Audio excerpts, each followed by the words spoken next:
Merci à nos invités. Je vais introduire cette table ronde, passer assez rapidement sur une idée reçue parce que pour celles et ceux qui étaient là, et je vois des visages qui sont là depuis vendredi soir, on l'a abordé tout au long du week-end. Voilà, je pense qu'on est assez persuadés, chacun et chacune, que l'écologie doit se faire avec et pour les classes populaires. C'est tout le thème de ce Climat Libé Tour. Contrairement à certaines idées reçues, les enquêtes sociologiques montrent clairement que les classes populaires sont tout aussi anxieuses que les autres face au sujet du réchauffement climatique. Et très rapidement, par ailleurs, elles sont bien moins émettrices en carbone que les classes plus aisées. Et évidemment, quand on a moins d'argent pour consommer et voyager, ça contrebalance. Et les classes populaires subissent plus les conséquences que les autres de ce dérèglement climatique. Mais là, ce dimanche, la question n'est donc plus vraiment de débattre de si l'écologie populaire doit être une priorité. Ça, c'est clair que pour nous, c'est le cas. Mais la question qu'on se pose sur cette table ronde, c'est est-ce qu'on ne pourrait pas faire d'une pierre deux coups ?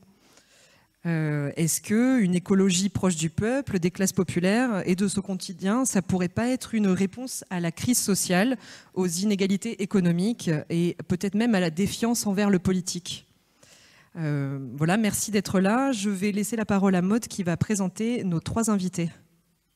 Bonjour, merci beaucoup d'être là autour de la table. Donc on a Mélodie Tonoli, vous êtes adjointe à la mairie de Paris en charge des quartiers populaires, plus précisément en charge de la politique de la ville, mais autant dire les mots directement parce que c'est pas forcément très clair. Vous avez pris votre poste en octobre dernier, mais vous êtes à la mairie de Paris depuis longtemps parce que depuis 2014 vous êtes élu les écologistes à la ville de Paris dans le 14e arrondissement. Merci beaucoup d'être là. Bertrand Caltagirone, vous êtes coordinateur de Riposte Alimentaire. C'est un collectif qui s'appelait anciennement Dernière Rénovation et qui a été créé en 2022. On en parlera plus précisément, mais ce collectif est passé d'une campagne de la lutte pour la rénovation des bâtiments à celle de l'alimentation et plus précisément de la sécurité sociale pour la sécurité sociale alimentaire. Merci beaucoup d'être là. Et Féris Barkat, contrairement aux autres invités, je vais tutoyer parce qu'on a co-construit ensemble toute cette étape du Climat Libé Tour, donc avec Banlieue Climat que tu représentes, que tu as cofondé il y a un peu plus d'1 an. Et on a vraiment travaillé ensemble sur les formats, sur les invités. Et donc on a beaucoup parlé ces dernières semaines et ces derniers mois. Donc ce serait un petit peu bizarre que je te vous vois. Ce serait, voilà. Donc autant clarifier les choses depuis le début. Avec Banlieue Climat, donc vous formez des jeunes de quartiers populaires et de banlieue. Ça fait donc 1 an, ça représente une centaine de jeunes que vous êtes allés chercher individuellement et vous allez continuer parce que déjà vous allez continuer et vous allez ouvrir une école fin septembre à Saint-Ouen. Et par ailleurs, en plus d'être dans beaucoup de médias, tu fais des chroniques sur LCP depuis peu. Donc merci beaucoup d'être là. Et enfin, je me tourne vers cette chaise vide. J'aurais aimé présenter un 4e ou une 4e invité. J'aurais aimé pouvoir dialoguer avec un homme ou une femme politique qui représenterait le centre ou la droite républicaine. Mais malgré plusieurs invitations, à peu près 5 sur cette table, j'ai eu que des refus. Et c'est une situation qui arrive assez régulièrement, donc c'est pour ça que je commence à en parler. Le Climat Libé Tour que je programme, ça représente à peu près entre 400 et 500 invités à l'année. Et c'est toujours très difficile d'avoir autour de nos tables des politiques du centre et de la droite républicaine. Donc, voilà, je voulais mettre une chaise vide, comme ça vous permet, vous, de pouvoir venir autour de la table si vous le souhaitez, pour poser des questions, pour témoigner. Vous pouvez faire des roulements et pas forcément, du coup, attendre la fin de la table ronde et les questions au public. Juste jouer le jeu, c'est-à-dire qu'on n'est pas là pour faire la publicité d'une association ou d'une entreprise, d'une institution. On n'est pas non plus là pour faire des monologues. L'idée, c'est de pouvoir faire tourner la parole et le dialogue. Donc voilà, n'hésitez pas à venir. Elle est faite pour que vous puissiez venir, quel que soit votre âge. Même si c'est la première fois que vous mettez les pieds à l'Académie du Climat, n'hésitez pas à venir.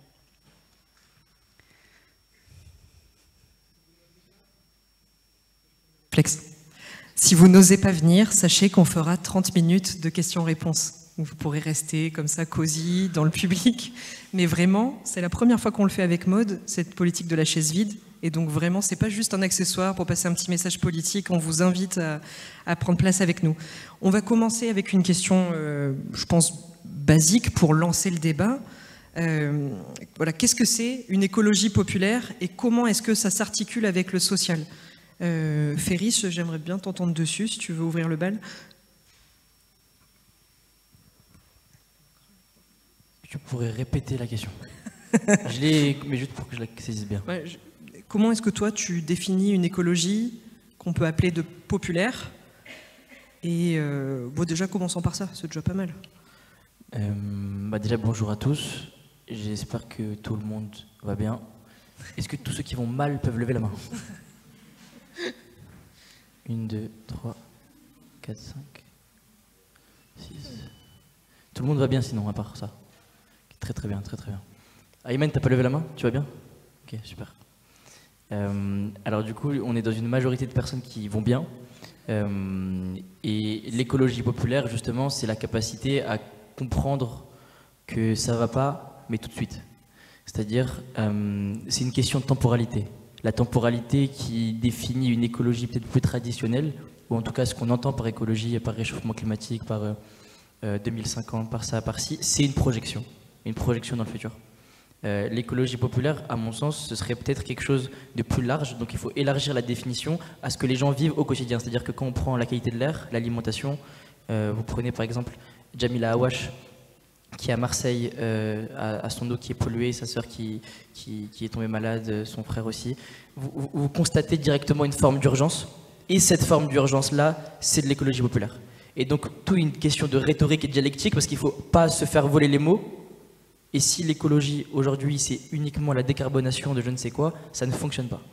Et donc, je pense que c'est très ancré dans le réel. C'est pas du misérabilisme non plus, on n'est pas là pour se plaindre, mais c'est un millefeuille d'inégalité sociale qu'on peut effectivement appeler écologique, parce qu'au fond, il n'y a aucune différence entre la justice sociale et la justice climatique. Il n'y a aucune différence entre ces deux thèmes, précisément parce que les causes, quand on remonte aux causes du système, c'est exactement les mêmes. Donc on a fait une séparation. Pourquoi on a fait cette séparation? Parce que je pense que la modernité nous a entraîné à faire une séparation entre nature, culture, machin, machin, sauf qu'en réalité, il n'y a aucun fondement ontologique à ces différences-là, précisément parce qu'on est dans une forme de... Quand on fait les formations avec le climat, il y a une phrase qu'on commence à passer qui s'appelle d'un rappeur, et la phrase c'est: comment tu veux que je connaisse, j'ai poussé sur le béton, comment tu veux que je connaisse l'éclosion? Et le fait de pousser sur le béton, ça peut être pris de plein de manières, et il y a plein de lectures à ça, mais nous on le traduit par: il y a l'environnement qui est déjà bousillé, là où on vit c'est bétonisé, c'est moche, c'est ce que tu veux. Donc à partir de ce moment-là, à partir du moment où l'environnement n'est pas préservable parce qu'il n'y a plus rien à préserver, comment tu veux qu'on veuille le sauver, tu vois? Et donc je pense que cette réflexion sur l'écologie populaire, elle prend en compte à la racine là où les gens vivent, et on constate que c'est très déshumanisant, et que donc il n'y a pas besoin forcément d'attendre des gros concepts et le rapport du GIEC pour comprendre que c'est la merde. Parce que même s'il n'y avait pas d'émissions de gaz à effet de serre, ce serait quand même problématique. C'est-à-dire que CO2 ou pas CO2, ça reste la merde. Et donc à partir du moment où on capte ça, on a tout compris. On parle de racines sur les piliers d'une écologie populaire. Mélodie Tonoli, ça pourrait être quoi en quelques mots, parce qu'on va rentrer plus dans le détail, mais est-ce que vous auriez en tête des piliers de d'une écologie populaire? Eh bien, je voudrais commencer par rebondir sur ce que vient de dire Ferris, qui est très juste. Sans le CO2, il y a quand même des inégalités en quartier populaire. Et pour moi, l'écologie populaire, elle est indispensable parce qu'elle doit lutter contre les inégalités, et toutes les inégalités, elles sont nombreuses à toucher les habitants et habitantes des quartiers populaires. L'écologie populaire, c'est mieux répartir les richesses, mais c'est aussi mieux répartir les efforts, parce que ça a été très bien rappelé aussi au préalable. Aujourd'hui, c'est quand même les plus riches d'entre nous qui polluent le plus, et les plus pauvres qui polluent le moins, et qui sont pourtant ceux qui sont le plus impactés par tous les dérèglements climatiques. Et du coup, ça passe par des devoirs. Je reprends une question qui avait été posée par Assala Rarbi, une jeune de banlieue climat, sur la toute première table ronde, et qui avait demandé à François Ruffin. Et donc, dans ce cas-là, c'est quoi les devoirs des personnes qui, justement, polluent plus? Est-ce qu'on va devoir mettre plus de réglementation ciblée sur ces personnes? À mon sens, oui, complètement, parce que ça ne va pas être la double ou la triple peine pour les personnes les plus précaires. C'est-à-dire que des personnes qui ont le plus de difficultés au quotidien, qui ont du mal à boucler leur fin de mois, on ne va pas leur demander de cotiser encore en plus. De toute façon, elles ne le peuvent pas. Et c'est aussi pour ça qu'on a eu des mouvements de révolte à un moment donné, parce que ce n'était pas juste. Et en fait, la justice sociale, elle va avec la justice climatique. Et oui, moi je suis pour qu'on demande beaucoup plus d'efforts à ceux qui polluent le plus. Et a fortiori, il se trouve que c'est les plus riches. Et vous auriez un exemple concret de ce que vous êtes en train de... Un exemple concret de mise en place justement de ça? Alors, je pourrais donner un exemple très concret, très basique, qui pourra parler à beaucoup de personnes. La répartition, par exemple, on peut la refaire derrière et la soutenir publiquement avec la cantine. La cantine pour les enfants le midi. À Paris, on a une tarification très progressive et très sociale et du coup qui permet à tous les parents, même quand ils sont en difficulté, de mettre leurs enfants à la cantine et de bénéficier d'une alimentation de qualité.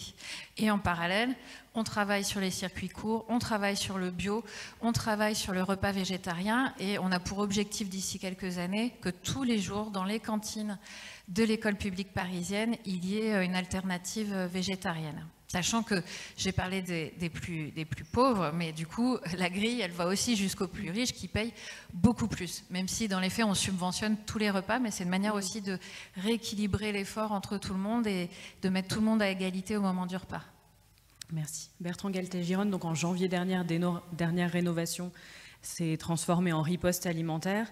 De ce que j'avais lu, et vous me direz si c'était la bonne direction, mais que ce que vous disiez, c'est que sur le court et moyen terme, vous aviez fait tout ce que vous pouviez sur la question de la rénovation thermique et que donc vous passiez à une nouvelle campagne où, en fait, c'est ce que disait Ferris, sur une question d'urgence et de ici et maintenant, la question alimentaire, vous pouviez mener une campagne sur la question alimentaire de manière plus efficace et relativement, pas instantanée, mais en tout cas maintenant.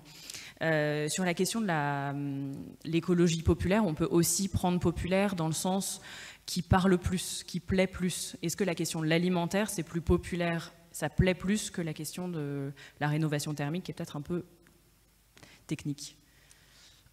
Merci, bonjour à toutes et à tous.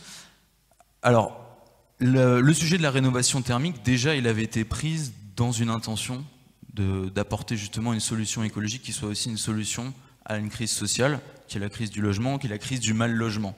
Aujourd'hui, il y a 12 millions de personnes encore en France qui sont en situation de précarité énergétique. On en connaît toutes et tous ici. Peut-être certains d'entre vous sont concernés par ces problèmes-là. Donc on avait déjà cette intention-là, effectivement, d'aller au fond des choses, de surtout pas être surtout pas promouvoir des mesures écologiques qui soient des mesures punitives. Néanmoins, on s'est rendu compte que mobiliser sur cette question spécifiquement du mal logement, c'était quelque chose de compliqué, qui prenait du temps. Et effectivement, au bout d'un moment, par peut-être un essoufflement dans la mobilisation, dans les modes d'action, on a évalué que stratégiquement, il était devenu indispensable de changer de revendication, de changer de campagne pour redynamiser notre collectif, notre campagne. Et donc, pourquoi on a choisi l'alimentation ? Parce qu'effectivement, à travers l'alimentation, on a quelque chose de peut-être un peu plus qui peut parler un petit peu plus, surtout en ce moment où on a une grosse crise de l'inflation alimentaire. Et surtout, pour répondre aussi sur le sujet de l'écologie populaire, moi je pense que l'écologie populaire, c'est aussi dessiner, esquisser ce que pourrait être une alternative profonde à notre mode de société, à notre société actuelle. Et nous, le sujet qu'on a choisi, la sécurité sociale de l'alimentation, c'est pas seulement une mesure sociale, c'est pas une mesure de charité, c'est une mesure qui esquisse un autre modèle économique, un autre modèle social, une autre façon de s'approprier la politique, la production, de décider ensemble qu'est-ce qu'on produit, comment on le produit. Et donc j'espère que j'aurai l'occasion d'expliquer un peu plus en détail ce que c'est, comment fonctionne la sécurité sociale alimentaire. Mais on pense qu'avec ce sujet-là, on va beaucoup plus loin en termes d'écologie populaire, justement, qu'avec la rénovation énergétique, qui reste une mesure très technocratique, oui, qui vient de l'État. C'est des mesures, voilà, c'est des aides qui vont être apportées par l'État. Avec le sujet de la sécurité sociale alimentaire, on a quelque chose que les gens peuvent s'approprier. Et ils peuvent s'approprier notamment la question de savoir qu'est-ce qu'on produit et comment on le produit. Et ça, c'est déterminant, je pense. On vous rassure, on va rester sur la thématique de l'alimentation, parce que nous, on a construit cette table ronde avec Maud autour de 3 thématiques qui correspondent à vos parcours à chacune et chacun. C'est ni complet ni exhaustif, mais on pensait qu'on avait les bons interlocuteurs pour proposer un débat avec des exemples concrets. Et le premier thème, c'est l'alimentation. Après, petit avant-goût, on parlera d'économie et de politique, mais on voulait vraiment commencer avec l'alimentation. Pourquoi ? Parce que c'est un sujet aussi vraiment d'actualité. Je vais vous donner quelques chiffres un peu pour se rendre compte de ce que vous veniez de dire, Bertrand. Il y a 16% des Français qui ne mangent pas à leur faim, d'après une étude du Crédoc. Ça, c'est mai 2023. Et si je prends les chiffres du Secours populaire, chaque année, ils font un rapport. Là, on est à un Français sur 3 qui ne mange pas 3 repas par jour. Donc voilà, on parle de crise sociale, mais on peut parler de crise alimentaire. Voilà, est-ce que cette écologie populaire que vous avez définie, tous les 3, elle peut résoudre une partie du problème ? Je pense que Bertrand, c'est un sujet sur lequel vous pouvez poursuivre. Oui, alors effectivement, il y a, en 2022, 4 millions de personnes qui dépendent en France de l'aide alimentaire.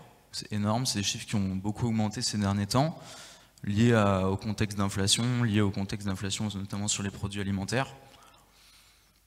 Peut-être j'explique en quelques mots notre proposition, celle de la sécurité sociale de l'alimentation.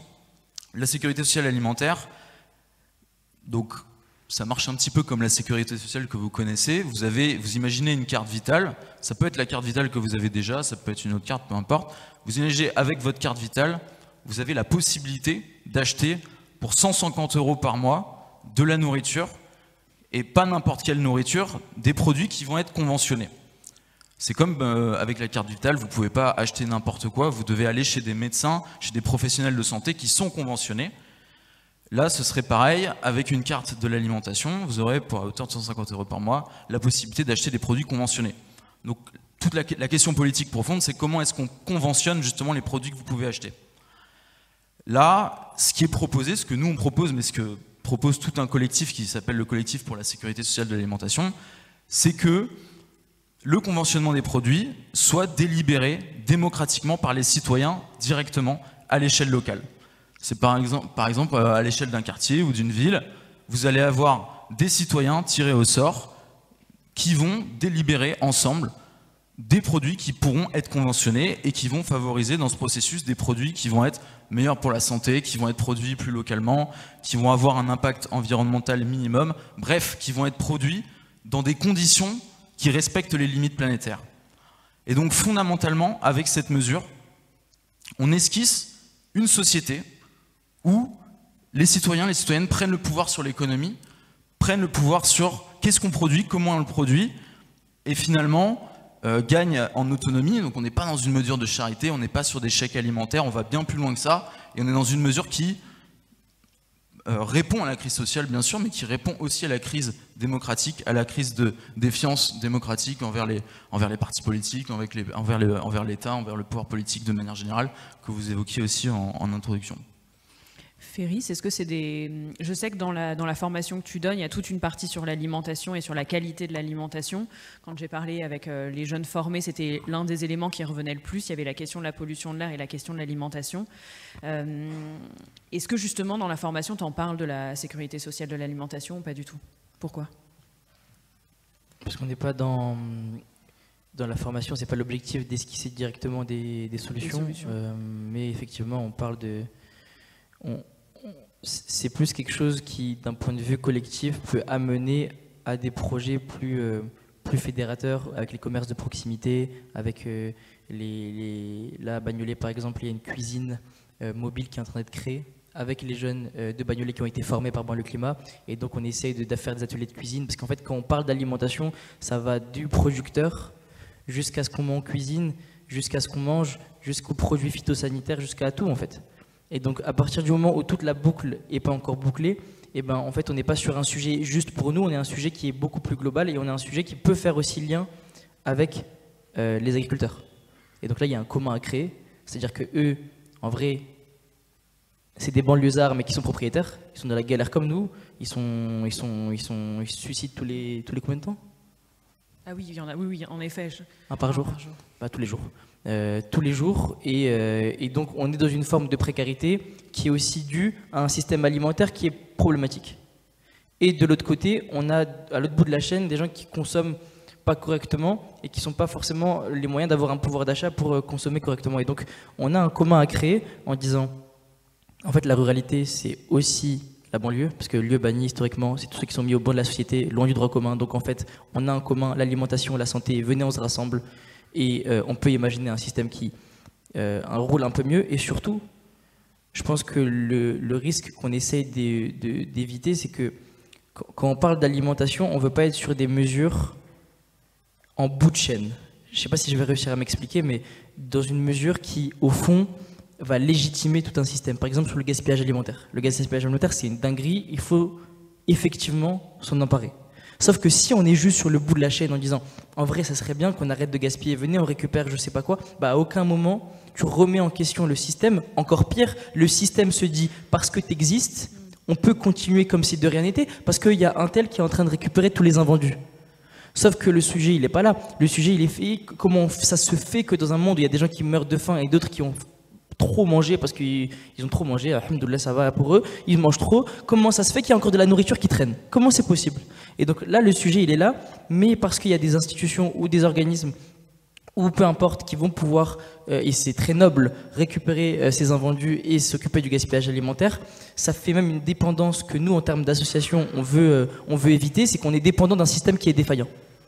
Et à partir du moment où tu es dépendant d'un système qui est défaillant, tu deviens une pièce du système et tu vis de par la défaillance du système. Je ne sais pas si c'est clair. Dans le sens où tu existes et ta manière de subsister, elle est là précisément parce qu'il y a un problème. Et ça, c'est bien sûr le cas de toutes les assos qui ont envie d'améliorer quelque chose dans la planète. Sauf que si tu te projettes trop là-dedans et que ça devient un moyen de business ou quoi que ce soit, ça peut poser problème parce que tu ne vas pas être en mesure de passer au cran d'après. Et le cran d'après, c'est quoi? C'est systémique, de manière systémique. Comment ça se fait que sur un territoire, il y a les producteurs et les premiers concernés qui ne se parlent jamais, un qui crève des pesticides, mais l'autre aussi. Et donc on est dans... Et justement, vous êtes en train de réfléchir à comment les mettre en lien? Comment? Effectivement. Alors on ne va pas spoil tout ici, mais effectivement, on réfléchit à comment on pourrait faire une tournée des agriculteurs avec des jeunes pour c'est compliqué de trouver notre place. C'est pas notre milieu. Symboliquement, politiquement, comment on se positionne, même politiquement, peut-être que ça va être culturellement des publics qui vont se rencontrer qui se sont jamais rencontrés. Et la question de la culture et comment. Alors déjà là c'est un exemple avec le Libétour, c'est-à-dire qu'on essaye de faire alliance et de faire rencontrer des gens qui parfois se croisent pas. Ouais. On voit les potentiels, les limites, comment on s'adapte. Et donc, si on va dans un cran au-dessus, en mode venez, on fait de la mixité de zinzin avec culturellement des grosses différences, comment on fait pour qu'il n'y a pas un cadre conforme qui fasse que les deux parties se désidentifient à eux-mêmes et ça fait un truc qui n'a pas trop de sens parce qu'on n'aura pas réussi à... Ça se dilue. C'est ça, exactement. Et peut-être un peu dans la même question, est-ce qu'à Riposte Alimentaire, est-ce qu'il y a des agriculteurs auxquels vous parlez et des agriculteurs auxquels vous ne parlez pas? Ou vous n'arrivez pas à parler? Nous, la solution de la sécurité sur l'alimentation, c'est une solution qui doit parler à tous les agriculteurs, en tout cas à tous les agriculteurs qui sont victimes du système agroalimentaire actuel. Donc un système qui, effectivement, donne une illusion d'indépendance à certains agriculteurs qui se pensent propriétaires, qui en réalité sont souvent surendettés, dépendent de semences qui sont produites par 3 grosses multinationales, dépendent de matériel hyper technologique qui est très cher et qui est lui-même produit par des multinationales et qui dépendent en bout de chaîne des chaînes de l'agro-distribution pour vendre leurs produits. Donc le système de la sécurité sur l'alimentation, c'est un système qui, au contraire, donne la possibilité aux agriculteurs, s'ils s'étendaient, de vivre tout en produisant des produits respectueux de l'environnement, avec peut-être une agriculture moins extensive, moins intensive, et plus respectueuse des sols, plus respectueuse des réserves d'eau, plus respectueuse de l'humain aussi, plus respectueuse de la santé. Donc, nous, notre solution, celle qu'on porte à Riposte Alimentaire, elle est censée parler, mais ça suffit pas. Oui, effectivement, voilà, ça suffit pas. Entre le souhait et la réalité. Entre le souhait et la réalité, effectivement, c'est difficile de casser cette barrière et ce discours qui était omniprésent justement pendant le mouvement des agriculteurs, ce discours qui est instrumentalisé par le pouvoir en place et par certains lobbies, qui opposerait les écologistes, les environnementalistes avec les agriculteurs. Ce qui est une aberration totale, comme si les agriculteurs pouvaient être anti-environnementalistes. Ça n'a aucun sens, ils dépendent de la nature pour leur activité, ils dépendent de la nature pour nourrir les populations. Donc cette opposition n'a juste strictement aucun sens. Pourtant, elle était tout le temps martelée pendant ce mouvement. Donc effectivement, il y a une difficulté à trouver des liens. Néanmoins, nous, on arrive, à Riposte Alimentaire, effectivement, à discuter avec certains agriculteurs. Évidemment, c'est plus compliqué avec les agriculteurs qui vont être à fond dans le système, soit de manière subie, soit de manière choisie, dans le système agro-industriel intensif tel qu'il existe aujourd'hui. Mais il y a aussi plein d'agriculteurs qui essayent de faire autrement et qui n'y arrivent pas forcément. Et qui parfois subissent des pressions, des intimidations, parce qu'ils n'arrivent pas à le faire autrement. Donc, nous, évidemment, on essaye de créer du lien avec ces agriculteurs et on essaie de leur faire, de se comprendre mieux mutuellement pour comprendre qu'on est dans le même camp et qu'on défend exactement la même chose. On évoque ensemble les limites de cette sécurité sociale alimentaire. Il y en a une qui me semble intéressante de poser, c'est les montants que représenterait la mise en place nationale d'une telle mesure. Je crois que si je ne me trompe pas, vous me corrigez, qu'on est sur 120 milliards d'euros. Si on déploie ça à l'échelle nationale, ça représente exactement le montant de l'augmentation de la dette en 2024 en France, 120 milliards. Alors, c'est vrai qu'on a peut-être un peu de mal à se dire que c'est quelque chose qui va pouvoir être étendu, surtout à l'heure des restrictions budgétaires. Comment est-ce que vous voyez la suite et le déploiement, ou alors tout au contraire, est-ce que peut-être Mélodie, vous pouvez nous répondre sur est-ce que pour l'instant c'est du local, on doit commencer par ça, faire des expérimentations par arrondissement à Paris ou dans des communes avant de passer à la prochaine étape nationale et de convaincre tout le monde que ça vaut 120 milliards? Alors, je pense que déjà, il y a ce qu'on souhaite porter politiquement, qui est important. Et bon, malheureusement, pour l'instant, je dois dire qu'avec le gouvernement en place, j'ai pas trop d'espoir qu'il s'intéresse à cette très belle idée qui pourtant, ça a été bien expliqué, est vertueuse à tout point. Mais ceci étant, peu importe qui est au national et qui est au gouvernement, en espérant qu'on ait quelqu'un qui porte aussi ça, je pense que c'est très intéressant d'avoir aussi ce travail au niveau local. Et ça a été évoqué aussi par Ferry, c'est comment est-ce qu'on on crée par l'échange, le dialogue, par le local et l'échange avec les habitants et les habitantes, des solutions et des initiatives. Et c'est beaucoup ça aussi qu'on fait à Paris, c'est soutenir et accompagner les initiatives des habitants et des habitantes. Et après, on a plein de choses formidables qui se lancent. On a des cantines solidaires, on a des épiceries sociales et solidaires, on a plein de mouvements comme ça, on a des ressourceries, plein de lieux de solidarité à l'initiative et avec les habitants. Donc on teste plein de choses. On fait aussi du groupement d'achat, ça marche très bien. Et toutes ces initiatives... Bon, pardon. C'est quoi du groupement d'achat ?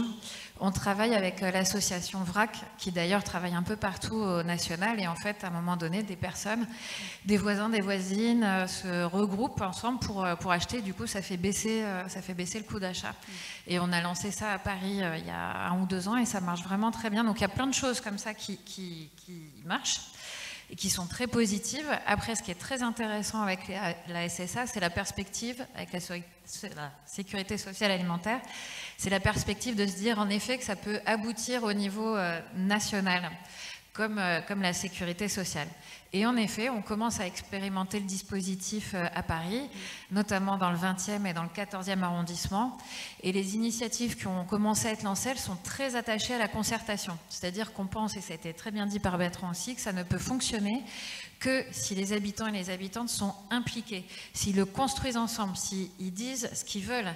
Et Montpellier, qui est plus avancé que nous sur ce sujet, nous partage énormément de retours positifs sur la capacité qu'ont les gens à vouloir que tout corresponde à une vie meilleure pour l'agriculteur ou l'agricultrice, mais une vie meilleure aussi pour les salariés qui vont être dans la boutique où on va aller faire ces achats. C'est-à-dire qu'il y a des habitants qui sont allés voir comment ça se passait dans la boutique pour voir si oui ou non ça pouvait rentrer dans leur système au niveau local. Et je trouve que du coup c'est hyper vertueux. Et oui, ça a un coût. Mais bon, déjà, pour l'instant, on en a des estimations. Et puis, je pense qu'on serait capable, et certains et certaines l'ont très bien fait, d'aller voir les sommes qu'on dépense, que certains défiscalisent et qui pourraient être très bien investies pour le bien commun. Et donc, du coup, oui, après, tu pourras complètement répondre. Donc, ce sera mis en place dans le 14e, 18e et 20e arrondissement sur une centaine de familles, c'est ça? Et à partir de septembre? Alors, on a déjà commencé les échanges. Déjà pour informer de ce que c'était, que les gens puissent commencer à s'intéresser. On a une grosse réunion. On peut essayer dans la salle. Qui connaissait avant cette table ronde la sécurité sociale alimentaire? Voilà, c'est un bon. Non mais voilà, ça prend. C'est positif, ça donne de l'espoir. Et oui, donc la première chose à faire, c'est informer. Ensuite, accompagner des collectifs qui vont se former et les accompagner sur les accès à l'information, à la ressource, à d'autres expérimentations qui se font ailleurs. Et on espère en effet pouvoir le lancer. Enfin, comment dire, avoir abouti à un modèle qui fonctionne et qu'on peut commencer à tester. Mais ce modèle, il n'aura pas été défini par les élus, il aura été défini par les habitants et les habitantes. Okay. Et à ce moment-là, on le lance et on espère que ça va bien se passer. Après, c'est normal que tout ne marche pas d'un coup, il y aura sûrement des ajustements. Et c'est ça le principe même de l'expérimentation. Et de la concertation. Bertrand Caltagirone, donc la SSA, un objectif national ou local comme la gratuité des transports, c'est déjà bien? Alors, pour répondre, je vais un peu voyager dans le temps. Je vais revenir avant 1946, avant que la sécurité sociale que nous connaissons toutes et tous et que nous utilisons toutes et tous ait été instaurée justement au niveau national de manière administrée. En fait, la sécurité sociale de l'alimentation, avant que ça devienne ce qu'on connaît, c'était des caisses de sécurité sociale qui étaient autogérées par les travailleurs dans leur lieu de travail. Donc ça s'est déployé d'abord au niveau local et à l'initiative des travailleurs eux-mêmes. Ça, c'est hyper important d'avoir ça en tête. C'est pas un espèce de magnifique outil technocratique et administratif qui a été pondu après-guerre. Pas du tout.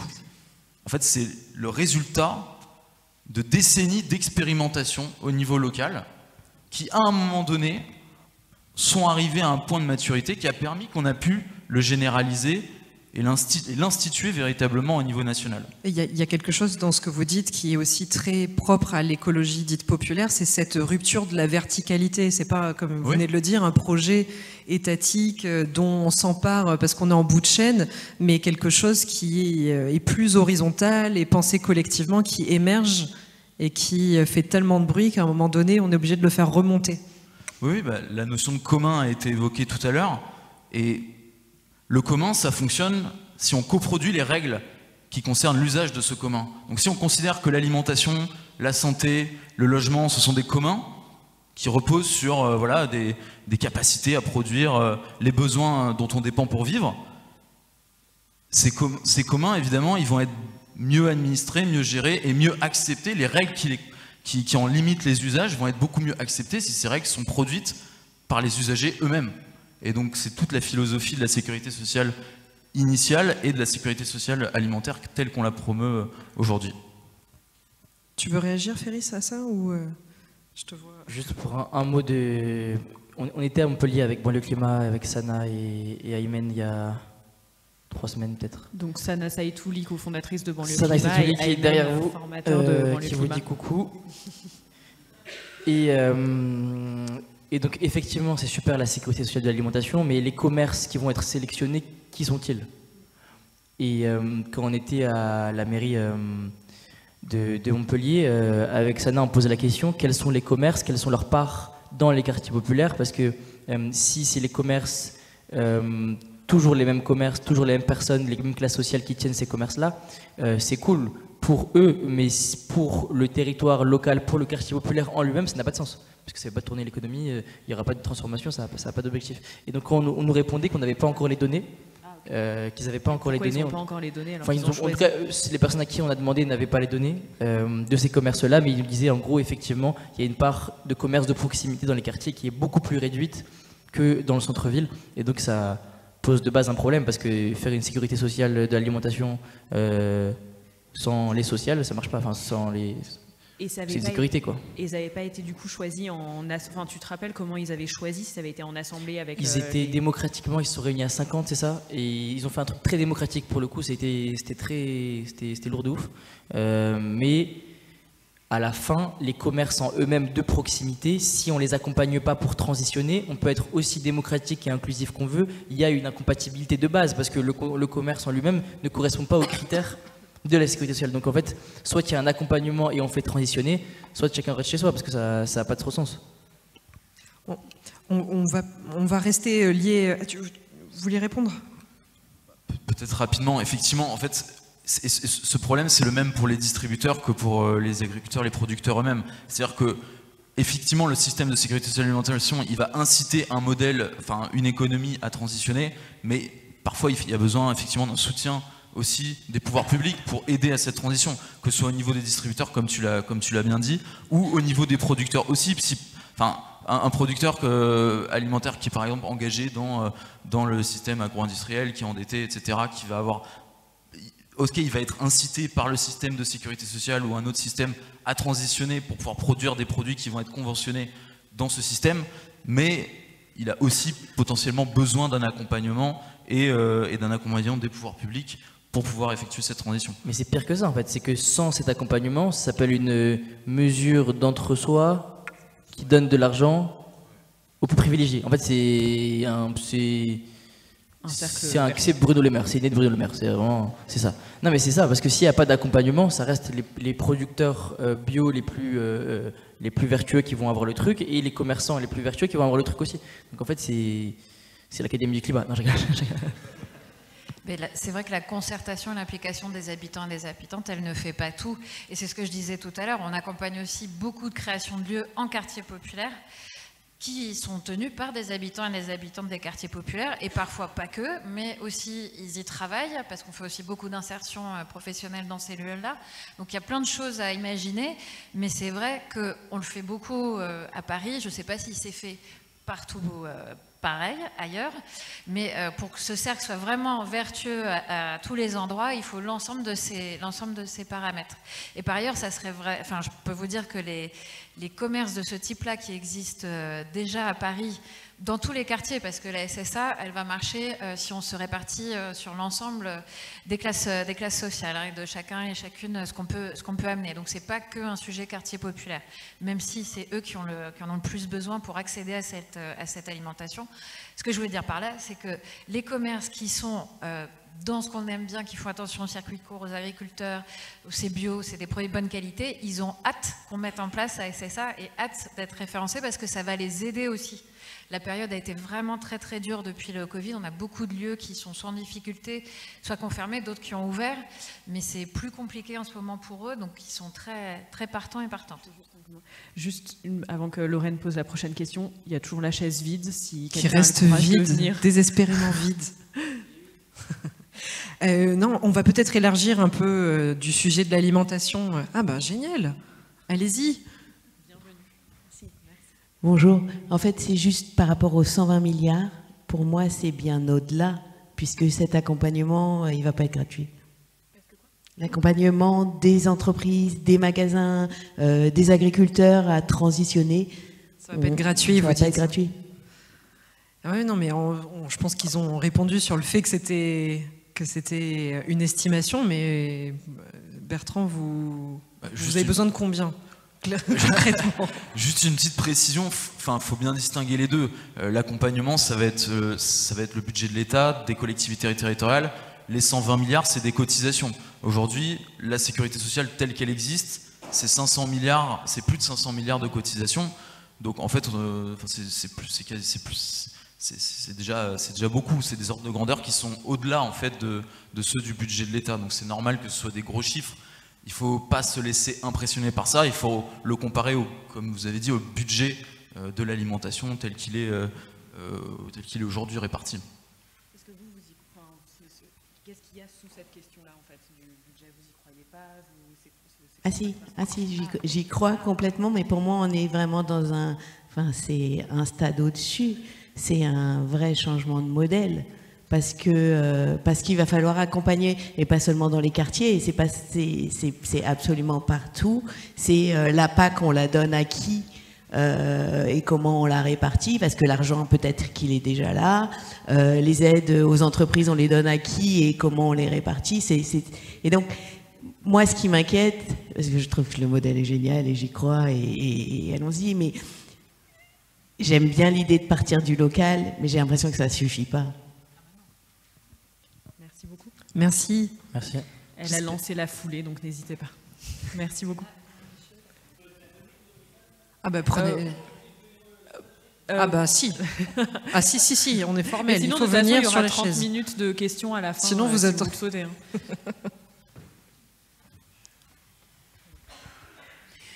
Oui, je voudrais m'adresser à Ferris. Bon, moi j'habite depuis 5 ans dans un quartier populaire dont la majeure partie est quartier prioritaire. Bon, j'ai essayé de suivre, mais c'est pas facile, hein, c'est pas facile. J'ai essayé de suivre un peu ce qui se faisait là-dessus, notamment au niveau national. Il y a une structure qui s'est appelée Passons-nous. Tu connais? Non. Passons-nous, tu connais pas? Ah bah c'est les quartiers... Bah en tout cas, c'est les quartiers prioritaires, j'y peux rien. Hein. Bon, bah écoute, ma question, elle était là. C'est-à-dire que dans les quartiers prioritaires, il y a finalement peu d'associations qui interviennent. Bon, il y a des associations liées à Passons-nous. Il y a le DAL. Est-ce que vous agissez avec ces structures? Mais si tu ne le connais pas, je comprends que tu ne travailles pas avec. Bien. Allez, Sana. Passons-nous, bonjour. Je vais vous dire, moi je connais Passons-nous, donc du coup c'est vrai que c'est notre génération, et Passons-nous c'est un mouvement qui s'est constitué société civile pour être... C'est un parti politique. Non, c'est pas un parti politique, c'est une association. Ça a été lancé par Meshmash. Par Mohamed Meshmash, qu'on connaît très bien de... Ben oui, mais c'est une association. Exactement. C'est une association. En tout cas, qui a vocation à intervenir... Pourquoi tu as dit parti politique? Qui intervient sur des sujets, notamment sur des positions, et c'est pas négatif, au contraire. Mais ce que je veux dire, c'est que l'association Passons-nous, et comme d'autres, c'est des acteurs de terrain qu'on connaît. Et aujourd'hui, avec l'association Banlieue Climat, on est en train d'échanger avec d'autres mouvements, d'ailleurs même le mouvement On s'en mêle qui nous ont contactés plus récemment, aussi sur des sujets, comment Banlieue Climat pourrait se positionner sur des sujets de positionnement politique et autres. Nous, aujourd'hui, on explique que l'association a 1 an et demi. C'est une association avec une nouvelle génération, avec un nouveau regard et avec une nouvelle vision. Ils sont en train de s'installer et de prendre cette place-là. Et effectivement, avec Mohamed Meshmash, que je connais très bien et qui est un ami, la réflexion, c'est de se dire, il y a des mouvements qui existent et aujourd'hui, il y a des associations naissantes comme Banlieue Climat qui sont en train de réinventer une nouvelle façon de s'engager, de se positionner sur différents sujets et de ne pas être forcément dans la radicalité dans ces positionnements. Et justement, c'est ce qui fait vraiment peur. C'est qu'aujourd'hui, il y a pas mal d'acteurs de terrain qui se sont positionnés, qui ont créé des mouvements et autres, et qui font paniquer une nouvelle génération et qui les éloignent parce qu'ils ont peur de se positionner politiquement ou de la récupération, etc. C'est qu'on est prêt à collaborer, oui, ça c'est pas un sujet, mais l'idée c'est de maintenir notre sujet et de renforcer nous la formation qu'on a créée et de maintenir le déploiement de cette formation pour pouvoir agir de manière pérenne. En fait, quand je viens ici, c'est pour vous dire, oui, ces acteurs, on les connaît de terrain, etc. Mais aujourd'hui, on laisse place à une nouvelle génération de raconter une nouvelle histoire pour raccrocher et de se dire comment on peut intervenir. Bon, on verra. Bon, cette chaise a été bien utilisée. Merci à Sana aussi d'être venue répondre en direct. C'est le jeu. Ah ouais, on a ouvert, vous avez... En fait, on a lancé un truc, on ne sait pas où on va après. On va peut-être juste laisser Ferris répondre et après je vous redonne la parole. Et pour répondre sur la question des alliances, avec qui on bosse pas, avec qui on parle pas, parce qu'il y avait aussi de ça dans la question. On parle avec ceux qui vont nous regarder, avec ceux qui... On va avoir la bonne posture, le bon regard pour se dire que ce qu'on est ne parle pas plus fort que ce qu'on fait. Je vais essayer de développer cette phrase. Merci pour la tentative, ils t'ont pas suivi, c'est des radins, c'est des rats, je les aime pas, t'inquiète, moi aussi. Quand je dis ce qu'on est ne doit pas parler plus fort que ce qu'on fait, c'est que généralement, quand on parle d'écologie populaire, il va y avoir une sorte de mépris de classe en disant ces gens-là peuvent uniquement parler d'écologie populaire et c'est tout, ils vont parler de ce qu'ils vivent, point.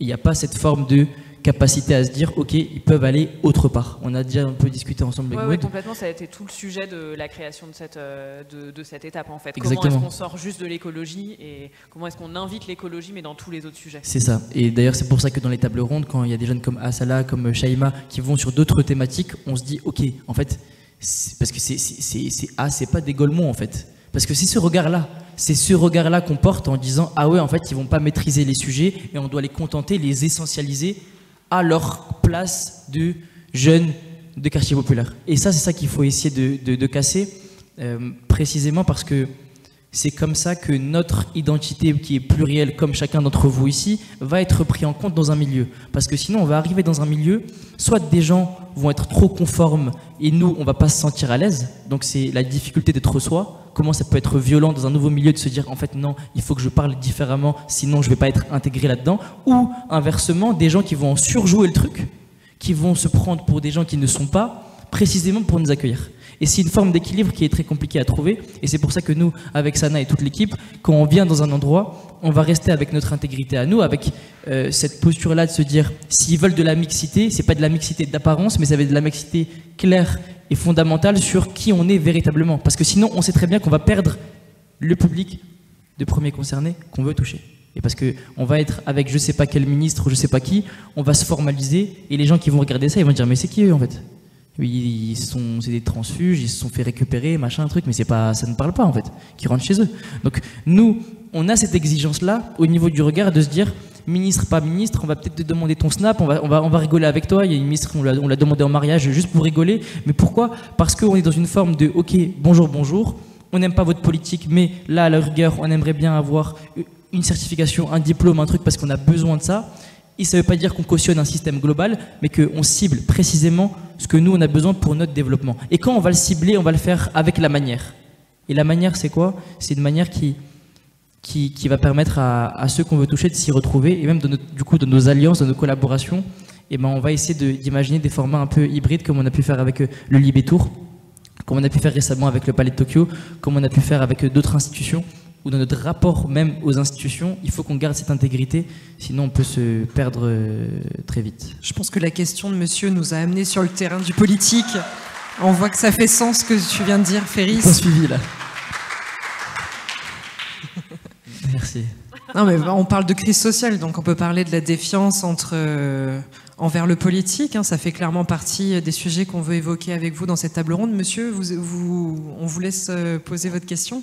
Je suis dans le sujet alors. On a un peu l'impression que le pouvoir il a perdu au niveau des idées déjà, mais ils sont tout seuls, ils sont en roue libre et ils vont à fond là. On a perdu sur les retraites, on nous dit que rien n'est possible, Le travail des enfants, c'était pas possible de l'arrêter à la fin du 19e, la sécurité sociale, c'était pas possible de la mettre en place après la Deuxième Guerre mondiale, le vote des femmes non plus d'ailleurs. Il n'y a rien qui est possible en fait. Mais l'argent, c'est jamais un problème. Moi, je suis en Seine-Saint-Denis, je suis prof, là on fait grève depuis 4 semaines, on demande 350 millions d'euros, ils ont filé 4 milliards pour le service national universel et pour l'uniforme. Voilà le projet, quoi. Donc là, si on veut 120 milliards pour la Sécu, on les a demain. D'accord ? Ils y sont, l'argent il est là. C'est juste un choix à faire. Donc très bien, ce qu'on fait en local, il faut que ça pollinise là.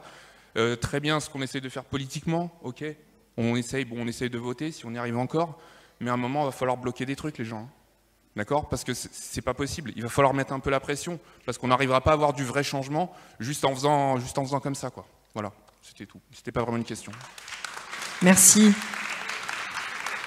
On va rester sur ce sujet du politique. Vous voulez répondre peut-être à ce monsieur ou Mélodie ? Bah oui, moi quand j'entends bloquer des trucs, forcément ça me parle un peu. Effectivement, nous toute notre démarche déjà avec Dernière Rénovation et là encore une fois avec Riposte Alimentaire, c'est de trouver une dynamique de mobilisation et une dynamique derrière de blocage et de perturbation. Donc on avait commencé avec Dernière Rénovation, on s'est fait connaître avec des actions de perturbation dans des événements sportifs, sur la route, dans plein d'endroits différents, sur des ministères qui ont été ciblés. Et là, on recommence aussi avec Riposte Alimentaire, on essaye de trouver des nouveaux moyens d'action aussi dans la grande distribution. Et il y a une difficulté à trouver les bons moteurs et les bons leviers de mobilisation. C'est quoi le but? C'est de toucher des nouveaux publics ou d'apporter une touche révolutionnaire pour montrer qu'on veut renverser l'ordre établi des choses? L'objectif, c'est de faire ce qu'a dit le monsieur, c'est-à-dire à un moment arriver à un rapport de force suffisant pour que les termes de la conversation changent totalement et qu'on soit plus effectivement en mode « Oh mais 120 milliards, vous êtes complètement fou, où est-ce que vous allez trouver cet argent ?» Mais oui, bon d'accord, ok, enfin, changer les termes de la conversation. Et ça passe par un rapport de force. Pour l'instant, nous on l'a pas, faut être très clair. Et peut-être qu'il faut inventer d'autres manières aussi complémentaires de mobilisation pour l'avoir, mais c'est ça l'objectif. Mélodie, qu'est-ce que vous répondez à ça? Vous qui êtes élu.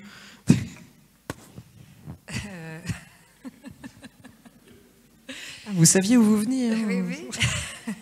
Non, je blague parce que en vérité, je m'inscris complètement dans ce qui vient d'être dit et qu'il y a plein de moments où moi aussi je suis révoltée, pas contente et où je cherche des moyens d'action et de mobilisation. Donc c'est normal. Après, moi, je suis une élue locale, donc j'essaie de faire le mieux possible mon job avec la feuille de route qu'on m'a donnée à Paris. Et que les élus vous ont donné ou que quand on vous dit qu'on m'a donné, c'est pas les élus, les gens qui ont voté pour la liste où j'étais. Comme il y avait un programme de proposé, ils ont voté pour ce programme et donc moi je m'applique à essayer de mettre en place ce à quoi je me suis engagée. Alors avec des petites variations parce qu'il se passe quelques petites choses quand même. Et entre le moment où on a été élu et aujourd'hui, la société évolue et donc nous aussi. Mais finalement, on fait beaucoup de concertations et on a beaucoup d'échanges avec les habitants et les habitantes. C'est ce que j'évoquais déjà tout à l'heure. Et moi, en ce moment, je travaille par exemple sur le futur pacte populaire à Paris, c'est-à-dire l'ambition qu'on va se donner pour les 6 prochaines années sur ce qu'on veut faire dans les quartiers populaires. Alors il y a beaucoup de choses qui sont déjà lancées et puis il y a de nouvelles impulsions politiques qu'on veut donner. Pour le construire, je me suis pas dit, ah bah tiens, je m'enferme dans une pièce, je réfléchis, je lis des bouquins. Non, il y a eu une concertation pendant 1 an avec les habitants et habitantes des quartiers populaires de plein de manières différentes, du porte-à-porte, des questionnaires, des ateliers. Il y a eu une conférence citoyenne aussi, où on a bien fait attention de réunir des gens de plein de profils différents pour que ça soit bien représentatif et qui ont accepté de travailler pendant 2 week-ends, pendant 4 jours. Donc ils sont vraiment beaucoup investis. Ils étaient défrayés, il y avait une garderie, on a fait tout ce qu'il fallait. Et c'est tout ce qu'ils ont pu nous partager, ça a dégagé des priorités. J'ai rassemblé encore tout le monde là il y a quelques jours pour compléter les messages et avoir encore quelques échanges. Et tout ça va venir nourrir le pacte populaire et ce qu'on va mettre en place politiquement. Et donc ça, c'est un exemple, mais il y en a plein d'autres où le fait d'avoir une politique démocratique, participative, où on échange avec les personnes, ça permet d'avoir une légitimité et ça permet de garder ce lien de confiance. Et le niveau local, c'est le bon niveau pour ça. Après, j'ai mon avis sur le niveau national et pourquoi les gens sont déçus. Enfin, déjà, quand on voit le nombre, par combien de personnes le président en place a été élu, ça questionne. Et après, je distribuerai les bons points et les mauvais points à droite comme à gauche. Je pense aussi que là où je m'inscris à gauche, on n'a pas non plus été au niveau et qu'on a fait des promesses qu'on n'a pas tenues et qu'on a déçu et qu'on le paye aussi aujourd'hui. Enfin, en tout cas, on contribue au fait qu'il y ait une défiance et que les personnes, les gens, les citoyens et citoyennes aient moins confiance dans les élus. Mais dans tout ce que j'ai pu lire et dans moi ce que je vis au quotidien, on est plutôt sur un niveau national. On a encore vraiment ce lien de confiance et tant mieux au niveau local, même si parfois on est chahuté. Et c'est normal, c'est bien d'être challengé, il faut toujours essayer de faire mieux. Et là, ce que vous évoquez, Mélodie, c'est cette défiance envers les institutions politiques au niveau national. Et ce qu'on constate, c'est que ça se retranscrit aussi par un scepticisme envers les mesures écologiques. On parle de backlash écologique. Par exemple, j'ai pu lire une étude très intéressante de la Fondation Jean Jaurès, qui est aussi partenaire de cet événement, qu'ils ont publié en 2023 sur comment les Français voient les mesures écologiques. Et les chiffres étaient criants. 41% des interrogés croient que la crise climatique est un prétexte utilisé par les gouvernements mondiaux pour limiter la liberté des individus. 42% pensent que les élites ont un projet d'instaurer une dictature climatique. Et plus de 30% pensent que la crise climatique, c'est une stratégie de manipulation du peuple par les élites. Donc en effet, au niveau national, on est plutôt mal embarqué. Et voilà, la question que j'ai, c'est, vous parlez du local et des concertations, de ce que vous faites, mais comment est-ce qu'on dépasse cette grande défiance envers les institutions, tout ce qui est, voilà, même on peut s'inclure dedans, hein, médias mainstream et compagnie, pour embarquer sur l'écologie? Comment on fait? Vaste question. Juste, oui, je te passe après le micro, Bertrand. Juste par rapport à ce que vous venez d'évoquer, pour moi, la question de l'information et la qualité de l'information, elle est quand même centrale. Après, à voir comment est-ce qu'on la délivre, comment est-ce qu'elle atteint toutes les cibles. Et c'est ça, c'est l'information et sa qualité qui permet à chacun et chacune aussi de faire la part des choses. Parce que dans les chiffres que vous évoquez, la défiance, elle s'appuie aussi sur la méconnaissance et puis aussi la peur. Les gens ont peur et je comprends, moi aussi, des fois j'ai peur pour moi, mais j'ai peur pour mes enfants, j'ai peur pour les gens que j'aime et de là où on va. Et la peur, parfois, ça fait aussi se recroqueviller sur soi. Féris, tu dis souvent, c'est pas le message, c'est le messager qui est important.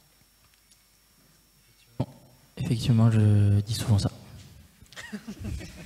Non, et donc du coup, et par exemple, quand on a construit cette étape du climat Libétour, l'une des premières choses que vous nous avez dites avec Sana, tu veux venir sur la table, Sana et toi, c'est par contre, on va pas faire que des tables rondes, on va devoir passer par d'autres formats. Ouais, je pense qu'il y a deux sujets dans le thème.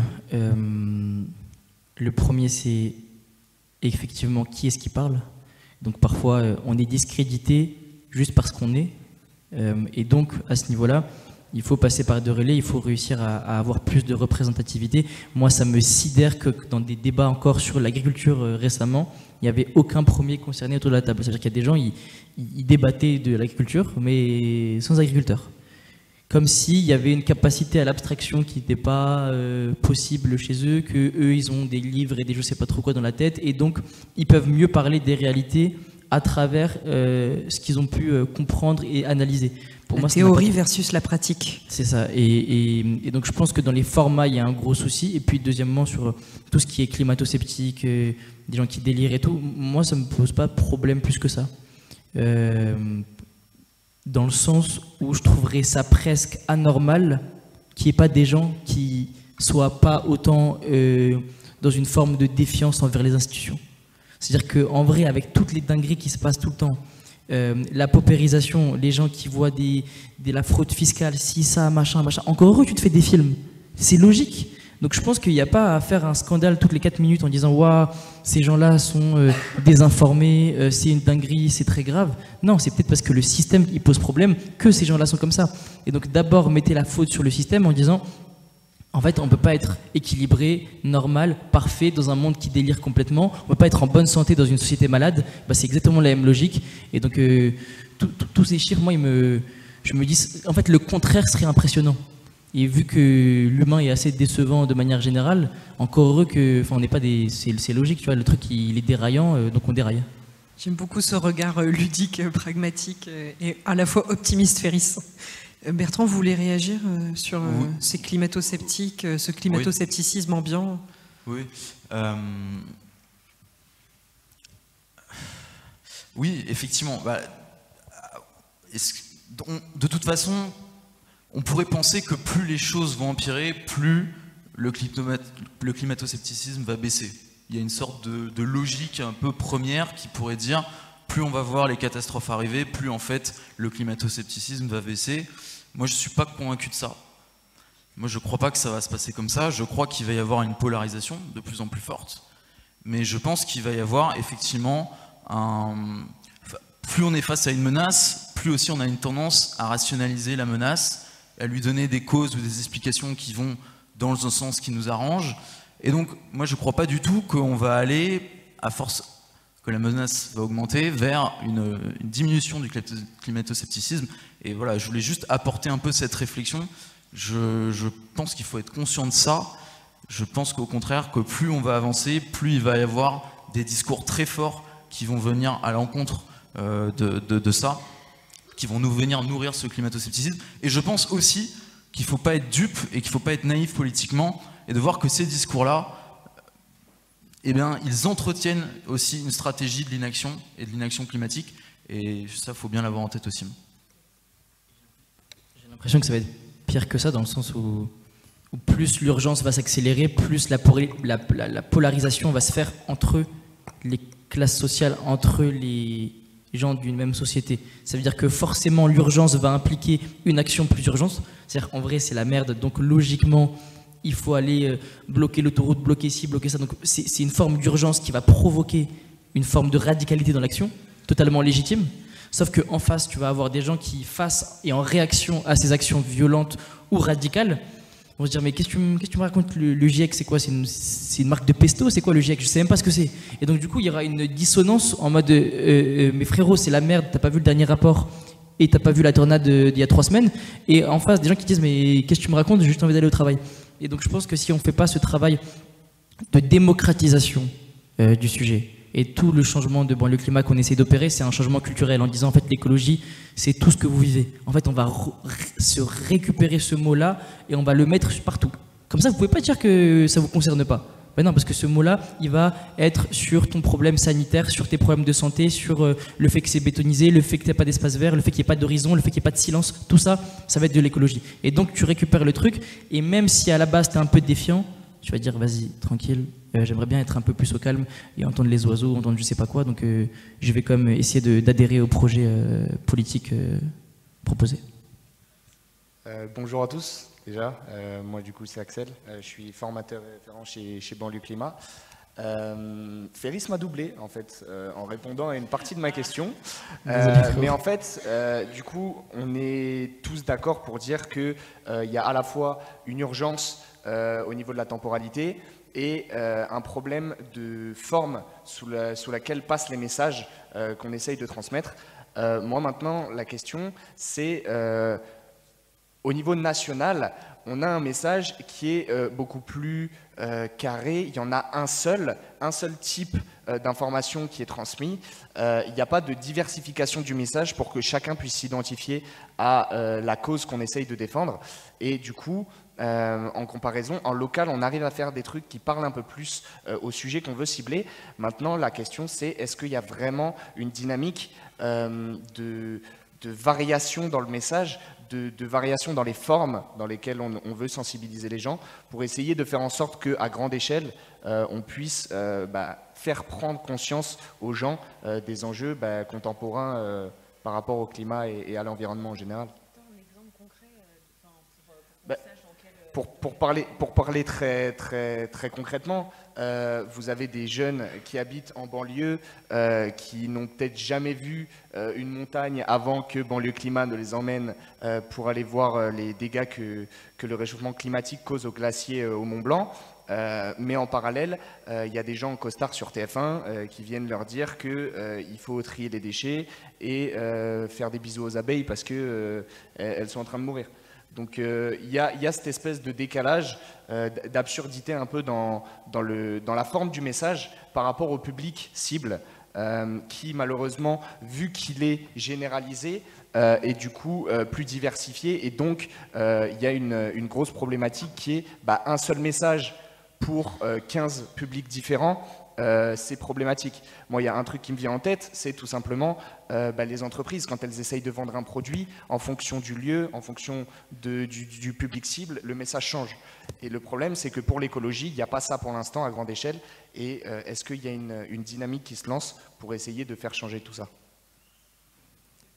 Je vous ai vu prendre le micro, mais après moi je peux répondre en tant que média aussi, parce que la question que vous posez, Axel, aussi en tant que journal, je peux y répondre. Moi je suis directrice adjointe de Libération, donc par exemple l'écologie, on fait partie des médias, allez c'est le petit moment où on s'encense un peu, mais on était comme précurseur sur la thématique du réchauffement climatique dès les années 80. C'est un journal qui est fondé en 1973 et dès les années 80 il y a des unes sur l'écologie. Au début, on parle beaucoup de pollution avec les catastrophes, avec les pétroliers, etc. Et pour répondre à cette question et comment on fait évoluer la façon dont on parle d'écologie au sein d'un média, par exemple, pendant un moment, le service environnement, c'était un service planète. Donc en fait, on parlait, je trouve que c'est assez représentatif de la façon dont on envisageait le problème. On parlait de changement, de dérèglement climatique à l'échelle de la planète. Donc autant dire que la question de la pollution de l'air à l'échangeur de Bagnolet, c'était pas ça qu'il y avait dans les pages. Et puis progressivement, on le rapproche. Et je fais un avance rapide totale, on arrive en 2024 et aujourd'hui, en fait, on se rend compte que voilà, on est toutes et tous arrosés de cette urgence climatique. Vous ouvrez votre téléphone, vous scrollez, vous tombez toute la journée sur des informations qui concernent la catastrophe en cours, mais notre travail, c'est de faire en sorte que vous vous sentiez concerné, que vous fassiez pause en fait dans votre scroll là et que vous arrêtiez et que vous disiez ah ouais ça m'intéresse, je vais lire ça, je vais lire ça. Et donc on réfléchit beaucoup à comment adapter, comment varier, exactement les mêmes, je pense, problématiques que vous avez à Banlieue Climat, de rapprocher ça. Tu disais coller une étiquette écologie sur tous les sujets. Donc nous, ça demande un vrai travail de mise en récit, parce que l'information vérifiée, elle reste la même. Mais après, c'est comment est-ce qu'on la raconte. Et on réfléchit aussi à comment est-ce qu'elle est acceptable, comment est-ce qu'elle n'est pas complètement anxiogène, et que quand je lis cette news, j'ai juste envie de me jeter par la fenêtre. Donc c'est un vrai travail aussi pour nous en tant que médias de trouver voilà, comment est-ce qu'on touche des lecteurs là-dessus. Et comment est-ce qu'on la rend acceptable. Et par exemple, une des choses qu'on fait, c'est le journalisme vivant, parce qu'on peut se rencontrer, on peut discuter, c'est incarné comme on le fait avec le Climat Libé-Tour à travers la France, mais on fait aussi ça avec nos vidéos, par exemple, qui sont incarnées, où en fait on voit le journaliste qui raconte ce qu'il voit sur le terrain, et en fait ça permet de ne pas être seul face à juste cette information qui est plombante, on va pas se cacher, on raconte, voilà, on peint pas le monde en rose, nous on raconte les choses. Et c'est ça qui est difficile. Donc la question que vous posez, Axel, moi, elle me parle totalement en tant que journaliste. Et c'est des questions qu'on se pose, je me permets juste de compléter, c'est évidemment des questions qu'on se pose. Et je pense aussi, dans un journal, c'est organisé en rubriques. Et l'idée, c'est de travailler vraiment entre les rubriques aussi, que le service écologie, ce soit aussi avec le service société. Et donc, en fait, que l'écologie intègre au fur et à mesure tous les services pour que ce soit en fait qu'on soit dans du reportage et donc du coup qu'on aille plutôt parler. Mais c'est un des plus gros enjeux qu'on a aujourd'hui. Oui, du coup, en effet, je voulais revenir sur la question des médias, mais donc ça a été très bien fait, qui, pour certains, cherchent vraiment à déployer leur information de manière différente sur tout type aussi de supports, qui investissent beaucoup les réseaux sociaux. Mais il y a aussi le rôle des associations. Et du coup, là, tu sais ce qu'il en est, puisque c'est le travail que vous faites à Banlieue Climat, mais il y a plein d'autres associations au niveau national. Il y en a des centaines à Paris qui agissent sur le sujet de l'écologie, pas toutes en quartier populaire, mais certaines. Et au niveau national, tu en retrouveras plein et qui ont vraiment cette volonté d'aller essayer de toucher tout le monde. Évidemment qu'au niveau national, on pourrait faire beaucoup mieux, on est d'accord. Mais du coup, ça, c'est qu'est-ce qu'on construit et comment on fait changer les choses aussi en 2027. Oui, parce que les associations, elles sont asséchées financièrement, oui, au niveau oui, de leur force humaine, elles sont asséchées depuis ces dernières années. Donc, c'est peut-être pas c'est pas ce qui va être peut-être le plus... Enfin, ça va être porteur, mais elles sont asséchées quand même. Ben, en attendant qu'on change de gouvernement et de président ou de présidente en 2027... Même si un certain nombre d'associations sont en difficulté, on en a encore beaucoup qui n'arrêtent pas leur travail, beaucoup qui sont soutenus aussi au niveau municipal. Pour Paris, on finance à hauteur de plusieurs millions chaque année tout un tas d'associations qui œuvrent dans différents secteurs, pas que l'écologie, mais aussi. Et dans d'autres municipalités, même si ce n'est pas au même niveau quand même, il y a les départements, il y a les régions, il y a quand même plusieurs niveaux en dehors de l'État, même si l'État est fondamental, et je pourrais parler pendant des heures de ce que ne fait pas l'État ou de ce qu'il fait, et l'impact que ça peut avoir sur les associations. Donc en effet, c'est très juste. Mais ceci étant, on a quand même encore des associations très actives, des municipalités, des collectivités, et aussi, heureusement, des individus, des collectifs. Enfin voilà, on a... toute cette matière vivante. Et après, moi, ce qui me questionne quand tu poses aussi ce genre de questions, c'est qui délivre l'information et comment elle le délivre. Et pour moi, il y a un sujet, c'est les gens qui portent le sujet de l'écologie, c'est très bien qu'ils le fassent, et j'en fais partie, mais à nous tous et nous toutes, on manque de diversité. On est quand même très souvent classe sup, on est quand même très souvent blanc, même si, voilà, à Paris, une personne sur 5 est issue d'immigration, et moi-même c'est mon cas, mais on n'est pas quand même représentatif de l'ensemble de la société, ni des gens à qui on veut parler. Et où je veux aller en disant ça, c'est qu'il y a un truc qui me marque beaucoup, c'est le sujet des éco-gestes. Pour faire des éco-gestes et être en capacité de faire des éco-gestes, il faut avoir les moyens de les faire. En fait, et quand je dis moyens, c'est que quand on a du mal à boucler les fins de mois, en fait, on fait déjà attention à énormément de choses. Et quand on se nourrit mal parfois, c'est pas parce qu'on veut se nourrir mal. Enfin, personne ne veut ça. Et de fait, ça veut bien dire aussi que finalement, un des messages qui passe le plus sur la question de la transition écologique, c'est ça. Et ça tombe complètement à côté de la cible. Et pire, enfin, la cible d'une partie de la population. Et pire, c'est presque, je pense que ça peut être vécu parfois comme moralisateur. Ou paternaliste. Paternaliste, moralisateur. Et gilets jaunes, fiscalement, ça peut en plus parfois les impacter aussi. Est-ce que tu attendais une réponse à laquelle tu t'attendais et que tu avais envie qu'il soit donné? Alors, pas spécialement. Je voulais juste voir un peu les dynamiques qui s'étaient lancées. C'est tout à fait vrai par rapport au fait qu'il y ait une urgence à court terme pour certaines classes populaires qui, malheureusement, tu leur parles de trier leurs déchets, mais au final, ils n'ont peut-être même pas de déchets parce qu'ils n'ont pas de quoi remplir le frigo. Donc ça, c'est tout à fait vrai, c'est ce que dit souvent Ferry, c'est fin du monde, fin du mois. Même combat. Ça, c'était un slogan des Gilets jaunes il y a 5 ans. Pour ceux qui se souviennent, c'était un slogan qu'il y avait dedans. Et pourtant, on a opposé les Gilets jaunes parce qu'ils refusaient une taxe sur l'essence. Hein.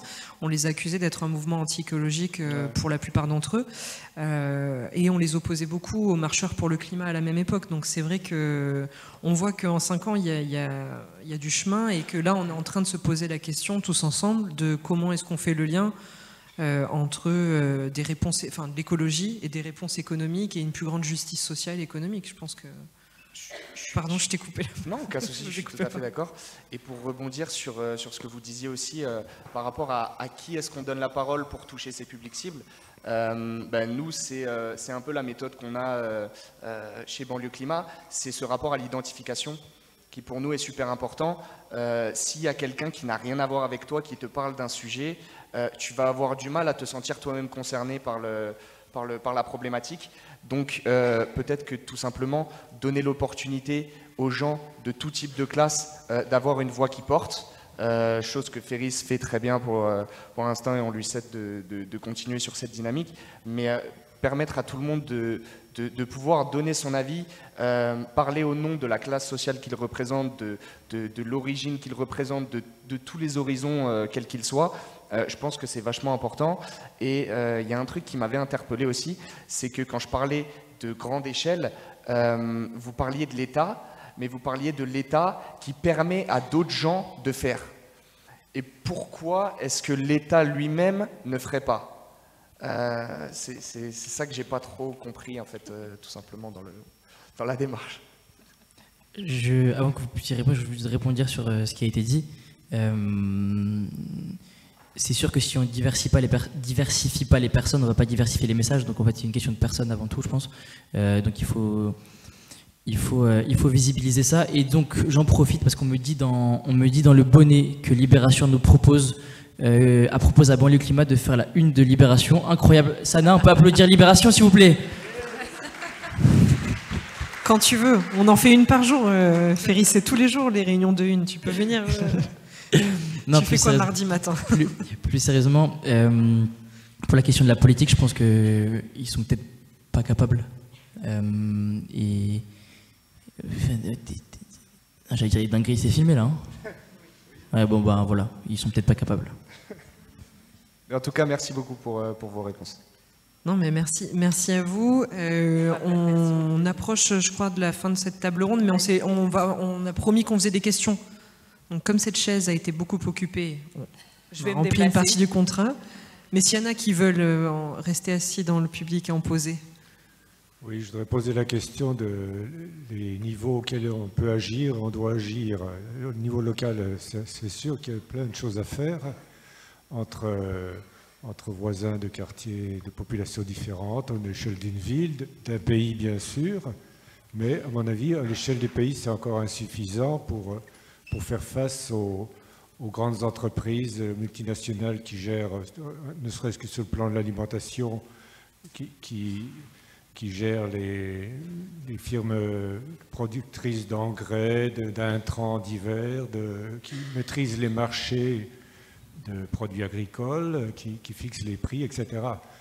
À mon sens, ce n'est qu'au niveau de l'Europe qu'on aurait la bonne, il me semble, assez de pouvoir pour peser significativement sur le reste du monde qui nous fournit en viande, en céréales, etc., en produits tropicaux bien sûr, de façon à mieux gérer, à donner les moyens à l'État, qui vraiment peu de moyens face aux grandes entreprises, de changer de politique radicalement. Une grande partie du budget de l'Europe c'est consacré à la PAC, politique agricole commune. Si on la réforme pas en profondeur, ce seront toujours les plus gros cultivateurs, les plus gros agriculteurs qui en bénéficient au détriment de beaucoup d'autres paysans. Oui, et peut-être Bertrand Caltagirone, dans Riposte alimentaire, en effet, en termes d'échelle, dans le plaidoyer que vous faites, est-ce que, on va peut-être fermer les fenêtres parce qu'il a l'air de vraiment beaucoup pleuvoir, est-ce que vous allez faire du plaidoyer aussi à l'échelle de l'Union européenne ou vous vous arrêtez à l'échelle nationale? S'il y a d'autres questions, n'hésitez pas à lever la main pour que je me déplace dès maintenant. Alors non, on n'a pas prévu de faire du plaidoyer à l'échelle européenne. En revanche, le projet de sécurité sociale alimentaire, on est clairement sur un tout autre paradigme que celui de la PAC. Et c'est clairement un modèle qui pourrait en fait remplacer purement et simplement la politique agricole commune telle qu'elle est pensée aujourd'hui, où ce qui est favorisé, c'est le rendement à l'hectare, c'est les grosses exploitations, c'est le productivisme, c'est l'exportation. Donc c'est un modèle agricole qui n'est pas du tout au service de nos besoins, mais qui est au service des profits de certaines grosses exploitations et du complexe agro-industriel. Le système de sécurité sociale de l'alimentation, s'il est implanté en France, s'il est accompagné aussi, comme on le disait tout à l'heure, de subventions pour aider les agriculteurs à faire leur transition pour que leurs produits puissent à terme être conventionnés, ce système-là, on n'a pas besoin de la PAC, en fait, si on le met en place. Et donc, on peut très bien s'en passer. Donc, je ne crois pas qu'il y ait une nécessité à agir ou à viser une échelle européenne. Mais de toute façon, des transformations de ce type-là, moi, je suis convaincu qu'on a besoin d'une révolution politique pour y arriver. Et je pose ce mot-là aujourd'hui, je pose ce mot de révolution qui est complètement oublié et que plus personne ne prend vraiment au sérieux. Mais nous, on le prend au sérieux. Et en fait, on commence, si on met en place des structures de résistance, si on met en place une culture de résistance progressivement avec nos collectifs, c'est pour, à terme, parvenir à une révolution politique. Parce qu'il n'y aura qu'une révolution politique qui permettra de changer à ce point de paradigme. Et donc moi, ce ne sera pas en transformant la PAC, ou, enfin moi en tout cas, ce n'est pas la perspective que j'ai du changement. Si tu veux mettre fin au capitalisme, je suis d'accord. Parce que c'est ça, en fait, dont on parle derrière aussi. C'est le modèle capitaliste aussi qui nous amène à tous ces non-sens. Et en fait, on a beau essayer de lancer des initiatives, d'impulser d'autres choses, on se retrouve à chaque fois à buter contre ça, parce que son essence même de fonctionnement, c'est l'inverse de ce qu'il faudrait qu'on mette en place aujourd'hui. Après, j'espère quand même qu'une fois qu'on aura fait la révolution en France, on pourra l'étendre et quand même avoir des choses à travailler au niveau européen, parce que c'est aussi le niveau sur lequel se jouent beaucoup de choses aujourd'hui, et sur des échanges internationaux, on est évidemment quand même plus fort en étant rassemblés au sein de l'Europe, mais qui aujourd'hui va pas du tout dans le sens qu'on souhaiterait. Et pour compléter sur les différentes échelles sur lesquelles il faut agir. Je pense que, de mon point de vue, toute échelle a un sens en fonction du combat. Peut-être que pour l'alimentation, c'est pas l'échelle européenne. Pour la qualité de l'air, pour la pollution, c'est l'échelle européenne. Il y a une directive air qui est en train de revue au niveau européen il n'y a pas longtemps. Donc chaque combat a une échelle précise. On ne peut pas universaliser les échelles, ça dépend chaque sujet. Mais la seule échelle qui n'a aucun sens et qu'il ne faut absolument pas investir et qu'il ne faut absolument pas en faire un sujet, c'est l'échelle individuelle. C'est-à-dire que l'échelle individuelle n'est totalement absurde. Bien sûr, il y a une forme de cohérence à avoir et il faut s'améliorer chacun. Mais aujourd'hui, il y a un paradoxe incroyable, c'est qu'on a créé une échelle individuelle, ce qui n'a politiquement aucun sens. Ça n'a aucun sens de s'imaginer en tant qu'individu dans une société et se dire que la mobilité, c'est ton problème à toi-même. Alors que depuis 1940, on supprime des lignes de train. Ça n'a pas de sens. Parce qu'il faut imaginer chaque sujet dans un point de vue collectif. Et donc le fait même qu'on ait créé une échelle individuelle, c'est problématique. Et donc c'est dépolitisant, c'est néolibéral, et ça met la responsabilité sur l'individu, alors que le problème, il est global. Donc je pense que c'est ça qu'il faut un peu éviter. On a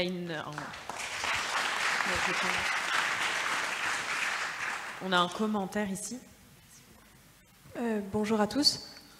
Moi, je m'appelle Anna Zemmour, je suis psychologue, donc je vois aussi le regard...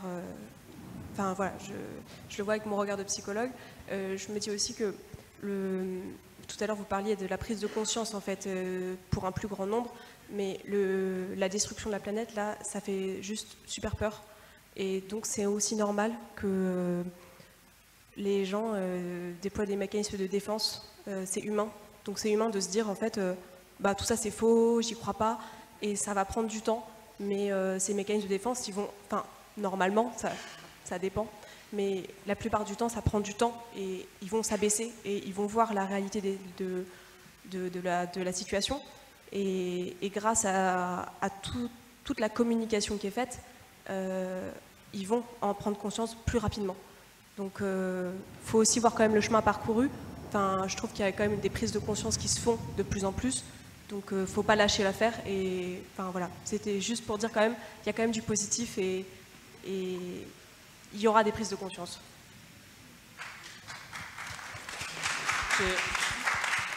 Merci beaucoup pour cette analyse et votre partage par rapport à votre métier. J'en profite pour parler de la table ronde qui vient juste après, et vu que ça a l'air d'être la tempête dehors, bah restez parce que je pense que ce sera mieux que d'être dehors. Et il y aura autour de la table Antoine Pellissolo qui est psychiatre et qui travaille notamment sur le lien entre dérèglement climatique et santé mentale. Et c'est assez passionnant. Moi, c'est l'un des livres que j'ai préféré lire cette année. Donc n'hésitez pas à rester, bah, voilà, il pleut dehors. Bonjour, moi je suis porteuse d'un projet associatif dans les quartiers populaires. On fait de l'éducation populaire à travers l'image, une pratique créative de l'image, ça s'appelle Cliché Urbain. Et en fait, on s'intéresse notamment à la transition, enfin à la crise climatique et aux problèmes alimentaires.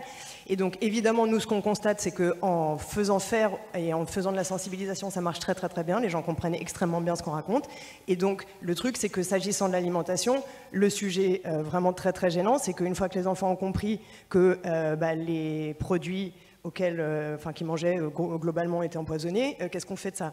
Et donc c'est hyper gênant parce que du coup on ne peut pas traiter les sujets comme ça, c'est vraiment très très problématique. Ce que Féris disait là tout au début de comment on fait un lien entre les quartiers et les agriculteurs, moi je pense que c'est vraiment hyper fondamental. Et donc on a parlé de plein de choses et plein d'impossibilités là depuis tout à l'heure.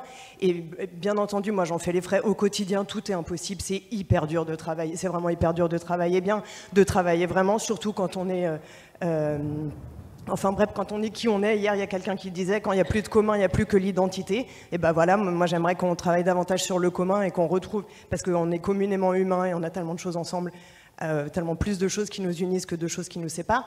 Mais donc la question s'agissant de l'alimentation, c'est comment on fait pour mettre véritablement les jeunes en lien avec, à mon sens, avec des agriculteurs, et parce qu'à partir du moment où on connaît, que ce soit les agriculteurs quand ils connaissent les jeunes, et les jeunes quand ils connaissent les agriculteurs, qu'ils ont conscience de ce que c'est leur travail, etc., et ben, il y a une affection qui se crée, et à partir de cette empathie qu'on développe, ça rend plein de choses possibles. Et donc, enfin bref, cette question du circuit court, moi là je tourne en boucle, ça fait plusieurs années déjà, et en plus je m'essouffle complètement, sur comment on fait pour créer des circuits courts véritablement entre les quartiers populaires et des agriculteurs de la solution, enfin des agriculteurs de la transition, pas ceux qui empoisonnent tout le monde, qui par ailleurs sont pas les coupables bien entendu parce que eux-mêmes sont victimes, etc. On connaît, je vais pas vous refaire le sujet depuis le début, mais donc la question là, moi ce qui m'a un peu frustrée aujourd'hui, c'est que j'ai pas entendu beaucoup de solutions concrètes, de quoi on parle,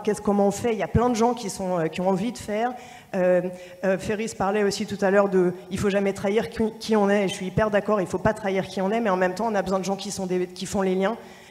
Tout le monde n'est pas nécessairement je sais pas comment dire, enfin bon, il y a des gens qui font les liens, et donc typiquement le lien entre quartier et agriculteurs, ça me semble absolument indispensable.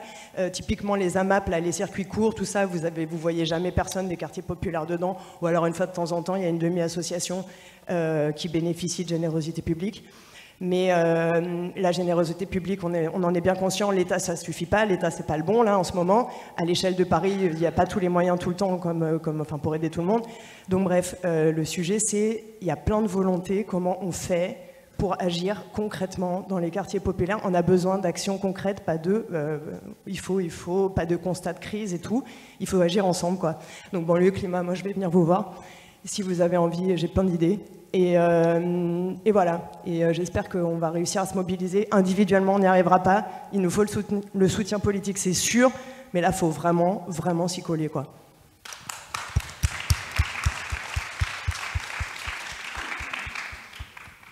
Est-ce que l'un ou l'une d'entre vous veut répondre? En tout cas, il y a une prise de contact qui va être faite. Ça, c'est sûr. Sur ce sujet-là, on a réfléchi à comment on pouvait créer un commun là-dessus, c'est compliqué. Ce qu'on a commencé à travailler, c'est le territoire de la Mayenne, avec le maire de Laval notamment, pour essayer de réfléchir à comment on pouvait faire intervenir les jeunes, mais sur une partie plus de plaidoyer. C'est-à-dire que voilà comment on comprend la réalité des agriculteurs, comment les agriculteurs comprennent la réalité des quartiers populaires, mais comment derrière, on peut imaginer un plaidoyer commun. Ce projet-là, il peut se faire que s'il y a des prérequis en amont qui sont réglés, sur la question du racisme notamment, qu'il faut traiter, sur la question des discriminations qu'il faut aborder. Et ces prérequis-là, on essaie de les travailler, ensuite proposer un plaidoyer et imaginer aussi en termes d'emploi pour demain, est-ce qu'il n'y a pas aussi un truc à faire? Il y a 50% des agriculteurs qui vont partir à la retraite dans les 5 prochaines années. C'est une dinguerie. C'est fou. C'est zinzin, c'est tout ce que tu veux. Donc il faut qu'on fasse quelque chose là-dessus, et en même temps on ne peut pas envoyer nos jeunes dans des bourbiers, on ne peut pas leur dire allez planter des patates et c'est ça l'émancipation qu'on vous a promis, ça ne marche pas comme ça. Donc je pense qu'il y a un vrai sujet assez compliqué à régler, et on va essayer de faire au mieux. Je ne sais pas si Sana, tu veux rajouter un mot sur la question de l'agriculture, mais je te mets de la sauce, désolé, tu étais assise. Elle était...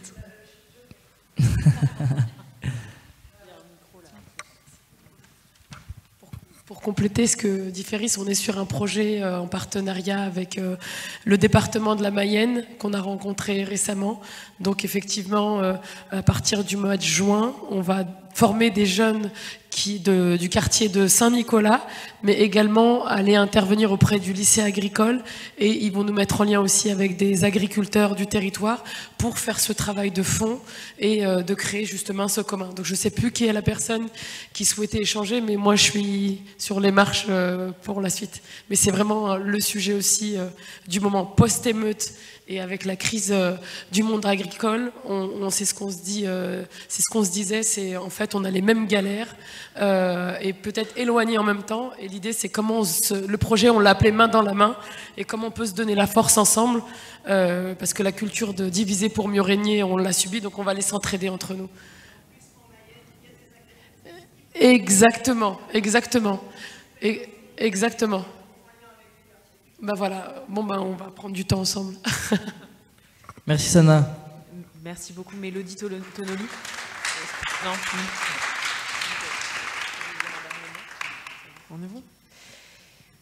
On va... Ah oui, une dernière question. Une dernière question, après On laisse la place à la prochaine table ronde. Je suis pas habitué au micro.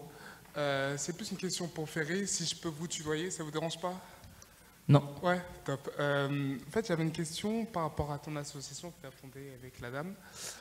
Comment vous avez réussi à conférer, à donner le sentiment de légitimité à ce jeune-là qui est posé en bas de son bâtiment et lui dire que la question du climat, ça te concerne toi aussi. Toi aussi, viens, rejoins-nous. Alors, avec Sana, effectivement, on a fait Banlieue Climat, et je pense que la meilleure personne qui pourrait répondre, c'est les jeunes directement sur ce sentiment de légitimité. Donc je ne sais pas si Radim ou Aymen sont chauds à prendre la parole là en vif, en tac-tac.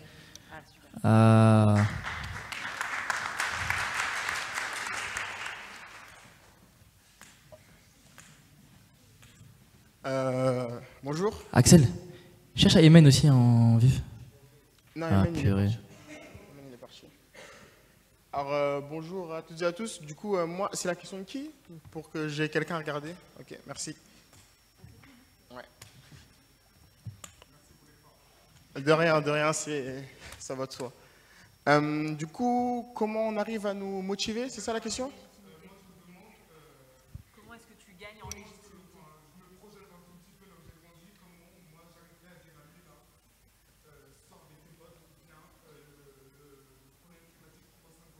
Ok. Bon, en vrai, dans la logique, comment je me suis senti concerné? C'est en voyant Ferris. Parce que Ferris, c'est quelqu'un qui me ressemble, qui vient du même un peu, genre qui a vécu un peu la même vie que moi. Bon, du coup, qui est un peu plus vieux. Mais. En fait, à quel âge? Moi, j'ai 19 ans. Oui, il a 22 ans. Ouais, il a 22 ans. Mais il est quand même plus vieux, quoi. Du coup, c'est en voyant quelqu'un qui me ressemble, en voyant que c'est un sujet du coup qui l'a marqué, c'est un sujet, je me demande déjà pourquoi ce sujet il le touche autant. J'écoute ce qu'il a à me dire et il me dit en vérité, ce sujet-là, il devrait te concerner aussi. Ce sujet-là, même s'il ne te concerne pas, tu devrais t'intéresser à ce sujet-là parce que de un, il n'y a personne qui est illégitime pour parler du climat. Parce que qu'on ait 1 milliard dans son compte ou 2 euros, si jamais la Terre elle explose, je pense pas qu'on pourra faire autre chose. Si jamais il arrive à quelque chose de fou à la Terre, je pense que ça va pas être la loi de l'argent. Déjà de 1. Du coup, personne n'est illégitime pour parler de climat. De 2, nous on se met dans un rapport d'illégitimité. On se dit qu'on est illégitime parce qu'on se dit on a d'autres problèmes. On a d'autres choses à régler avant de parler du climat. Ferris, il est venu, il nous a dit, en fait, le climat, ce n'est pas un souci de demain ou dans une semaine, c'est un souci de, même pas aujourd'hui, c'est un souci d'hier. C'est un souci, et en fait, on est déjà dedans. Et on est même déjà bien dedans. Donc, si tu commences à t'y intéresser dans 1 semaine, 2 semaines ou dans 6 mois, ce sera trop tard. Donc, pour reprendre le moment de la planète là, qui a explosé, c'est pas une fois que la planète elle a explosé qu'on va tous se dire « Ah mais en vrai, on aurait dû trier nos déchets, je crois. » C'est impossible. Même si c'est impossible, ça ne sert à rien. Du coup, je dirais que ce qui m'a fait me bouger, entre guillemets, c'est la position de Ferris, voir que Ferris c'est quelqu'un qui bouge et tout ça. Il y a même Sana. Sana, elle est engagée dans l'associatif, etc. Voir des gens engagés qui nous ressemblent, c'est tout de suite quelque chose de bien. À la télé, je dis un truc bête, mais c'est pour avoir l'exemple. À la télé, si on regarde un film et qu'on voit que le héros du film, il nous ressemble, c'est tout de suite plus facile de se dire que le héros, il nous ressemble, de s'identifier au personnage. Alors que si jamais je regarde un film, le gars, il fait 2,62 m, il est grave musclé et qu'il ne parle pas comme moi, et je me dirais jamais que moi, je pourrais avoir la même vie que lui. Et j'ai peut-être une question pour compléter celle du monsieur, parce que ça fait ça fait à peu près 1 an et demi que Banlieue Climat a été lancé, et au début, Ferris n'était pas spécialement connu. Maintenant, je pense que on reconnaît ta tête au fur et à mesure, il est plus connu, mais quel a été, avant même de le connaître, c'est quoi qui t'a fait venir en fait en premier dans l'association et à la formation? Parce que Ferris, tu me disais que c'était quand même galère en fait, entre aller toquer à la porte d'un ministère ou toquer à la porte de jeunes en banlieue. En fait, peut-être que le ministère c'est un peu plus simple. Donc toi, ça a été quoi le moment où tu t'es dit, ok, je connais pas ce mec, je connais pas cette association, mais j'y vais. Après, peut-être que tu le connaissais déjà, mais en fait, pas laissé le choix. Tout à l'heure, on a dit que dans les quartiers populaires, il y avait un engagement qui était différent que dans les autres endroits. C'est vrai parce que dans les quartiers populaires, en général, il y a une association et c'est une association référente, entre guillemets, de la ville. C'est une association qui touche à plein de sujets. Elle n'a pas une spécialité, en gros, mais en gros, c'est trouver votre voie. C'est ça le but global des associations de quartier. On veut que les jeunes y trouvent leur voie. Moi, j'étais dans une association qui s'appelait, enfin, je suis encore dans l'association qui s'appelle Acteurs de ta réussite. Le but, c'est de promouvoir, en gros, le fait que chaque personne, même issue de quartier populaire, a autant de chances de réussir, même s'il faut travailler plus, et on a autant de chances de réussir que tout le monde. C'est ça le postulat de l'association. Un jour, ils nous envoient un message dans un groupe, ils nous disent « Ce jour-là, telle heure, vous y allez. » C'est tout. Du coup, j'y suis allé, et du coup, aujourd'hui, je suis ici.